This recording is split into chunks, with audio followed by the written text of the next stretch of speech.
IVM.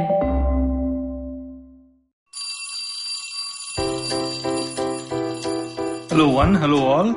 Welcome to the Diary of the Traveling Professor. And I'm Siddharth Deshmukh, your friendly neighborhood traveling professor himself. Talking on this Sunday, recording for your Tuesday, that is. And I'm wondering how to introduce this diary entry of mine. Should I call it The Credibility of the Cred Ad? I think that's a pretty good title for this one. I don't know how many of you have seen the Cred ad, and the ad is pretty interesting, or the set of ads rather.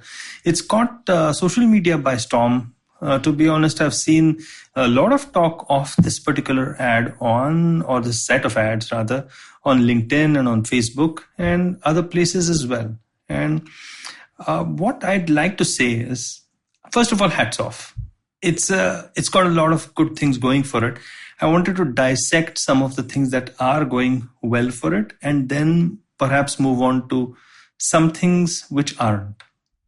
The Cred ad. So what you've got is maybe aging icons or heroes, singers, dancers, actors, all of them trying to audition for being the Cred model and just doing their bit, like you've got an Anil Kapoor and a Govinda and an Alka Yagnik and a Madhuri Dixit, all of them, doing their song and dance routine and trying to impress a group of people who are kind of auditioning them and trying to do something around a commercial. So it's a commercial about shooting a commercial or auditioning for a commercial. So there's a bit of tongue-in-cheek there.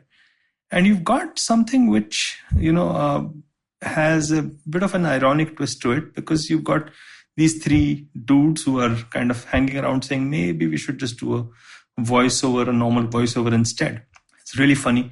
I'm sure I've not done justice to it. So please just type Cred ad on YouTube and you'll get one immediately. What I really liked about this ad, in case you've seen this, is the fact that it uses humor really well. It uses irony well, and it is really, really well focused and targeted on millennials. Because millennials have had all these icons as real icons, celebrities. And over a period of time, obviously, these icons have aged. But millennials have evolved along with them. And what we've seen is millennials are the ones who are also in debt. And apparently, Cred is a sort of an insurance/debt sort of product. So you have the ability for millennials to be targeted with their favorite iconic celebrities and doing some ironic humor things. What's not to like, eh?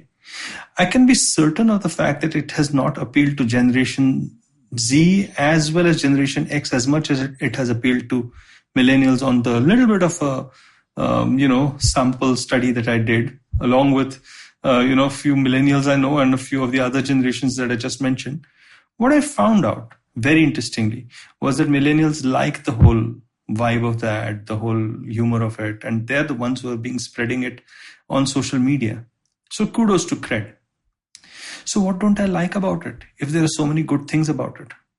I think what is really interesting to know is that this ad has created a lot of awareness, but it really hasn't created too much demand. Because eventually the call to action is one where I download the Cred app, and I don't think too many millennials are currently doing it. I may be mistaken. But downloading the Cred app is not happening, at least in my mind, after I see the ad. I just think of it as a nice piece of humor, nice piece of entertainment. But that's about it. I have no idea what Cred is. So I did a little deep dive and I studied the Cred ad of before, which had a model called Jim Sarb, who was explaining the functional details of what this product is, how you can use it, etc., etc., etc. And I found it informative, but boring. And now this one is entertaining, but not very clear. And you can't create awareness without creating demand, because if you create demand, you create awareness. But if you create awareness, you need not necessarily create demand. I teach this to all of my students, right? And what I do feel is that awareness is the poor cousin of demand in most cases. Sometimes it's good to create awareness. Sometimes it's good. And I think Cred has done fantastically well when it has created that awareness, but it has not, at least to my mind, succeeded in making that download Cred the call to action work really well because I don't know what the product is. So nitpicking on this one, but this is what I think does not work for Cred. What I do feel works for it is just the way in which their targeting is so bang on and the way in which their creatives are completely connected to their targeting. I do feel that the Cred ad, when it moves something from being a rational product to having an emotional connect, is kind of practicing something called biohacking, because what you're doing is that you're connecting to debt and connecting to a financial product in a way that is emotionally more, let's say, appealing to the millennial generation than a rational approach, which they have tried and which has not worked so well, the Jim Saab one that I was talking about.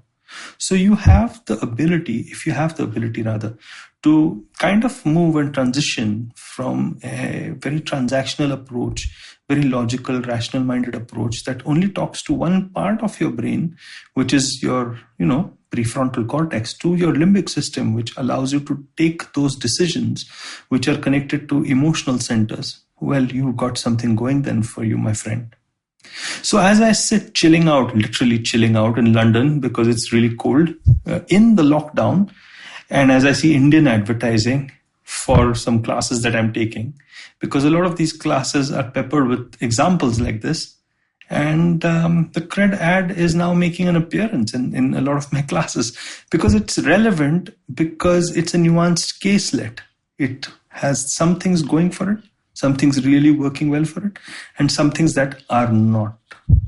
I do feel that when you're studying an ad like this, I don't think that you should be studying it for its entertainment value alone or its awareness generation creation alone.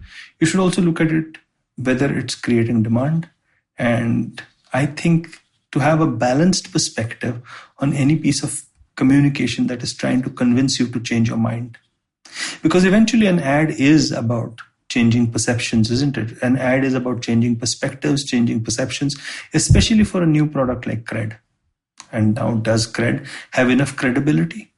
I think I'll give it a 6 on 10. The 6 is purely for the entertainment value and the wonderful targeting, but not the remaining 4 marks, which I would have reserved for creating that demand. In the next podcast that is going to come on the Thursday, I'm going to talk of something that is very close to a 10 on 10, something that has worked tremendously well, and something that I'm going to really like analyzing and reporting back to you. I hope you like this diary entry of mine. Many more to come from like this one. And I hope that, you go to ivmpodcast.com or download the app to listen to podcasts like these. And follow me on LinkedIn or Instagram, as usual, where I am the traveling professor. And until next time then, see you soon. I hope you enjoyed that show. If you aren't following us on social media, please do. We're IVM Podcast on Twitter, Facebook, and Instagram. It's been a really, really great week on the network. Let me make a couple of recommendations to you guys. Agla Station Adulthood, they have an extraordinary episode on relationships. Ritasha and Ayushi, as always, do a bang-up job. I think you'll really enjoy that conversation. Check out Edges and Sledges, where DJ Ashwin and Varun have been talking to fans from different IPL teams on every episode. It's a really, really interesting project they've taken on during the course of the IPL. And as it comes to a conclusion, I'm sure you'll love to hear the thoughts on the tournament as a whole. I want to mention Uncle Please Sit. They had a really great episode which dove into why is pollution so bad. And I think that given the circumstances we're dealing with right now, it makes a ton of sense to listen to that. Cyrus had a really great week on his show as well. On the Monday episode, he spoke to Raj and DK about all kinds of stuff. He was in one of their early movies. Definitely a fun conversation to check that out. And finally, let me talk to you about the Wire Talks with Siddharth Bhatia. We're very excited about this show. On the first episode, Jairam Ramesh is there having a conversation with Siddharth Bhatia about the legacy of Indira Gandhi. I think you will really, really get something out of this. Do give it a listen. And with that, I hope to see you again next week. पेश खिदमत है आपकी शान में हमारे अंजुमन से. Hi, I am Sadaf. And I'm Arshit. खाने का इतिहास, economics, policy, psychology, सब है मेन्यू पे। ओनली ऑन द नानकाली पॉडकास्ट एवरी वेडनेसडे, सिर्फ IVM पॉडकास्ट ऐप या वेबसाइट पर, या फिर जहां से भी आप अपने पॉडकास्ट सुनते हो।